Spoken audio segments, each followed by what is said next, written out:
дар идораи нозироти андози шаҳри Хуҷанд бахшида ба рӯзи кормандони мақомоти андоз бо иштироки кормандони соҳа чорабинии тантанавӣ баргузор гардид. Бахтиёр Боқизода муовини раиси шаҳри Хуҷанд номаи табрикотии раиси шаҳри Хуҷанд Фирдавс Шарифзодаро ба муносибати рӯзи кормандони андоз ироа намуд, ки дар он аз ҷумла гуфта мешавад: мақомоти андоз дар даврони соҳибистиқлолии мамлакат бо сарварӣ ва сиёсати хиратмандонаи асосгузори сулҳу ваҳдати миллӣ, пешвои миллат, президенти мамлакат муҳтарам Эмомалӣ Раҳмон чун рукни муҳим ва асоси молиявии мавҷудияти давлат арзи ҳастӣ намуда ва яке аз ниҳодҳои пурқуввату тақдирсози давлатӣ табдил ёфта дар пешрафти ҳаёти иқтисодии иҷтимоии кишвар ва хусус беҳтар намудани сатҳи зиндагии мардум саҳми арзишманд дорад. боиси ифтихор аст, ки кормандони соҳаи андоз ҷонибдори сиёсати оқилонаи пешвои муаззами миллат буда дар ободии Тоҷикистон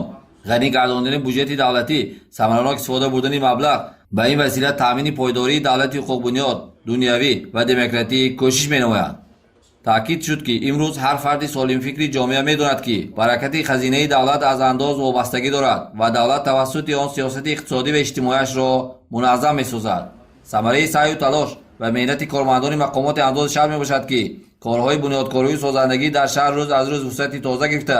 ҷиҳати равнақ бахшиди корҳои ободониву бунёдкорӣ ва муносибати сазовор истиқбол намудани ҷашнҳои дар пешистодаи бузурги миллӣ ба истифода додани иншоотҳои гуногуни иҷтимоӣ хизматрасонӣ ба назар гирифта шудааст, ки албатта амалигардонии ҳамаи он ба кору фаъолияти пурмаҳсули кормандони мақомоти андози шаҳр вобастагӣ дорад.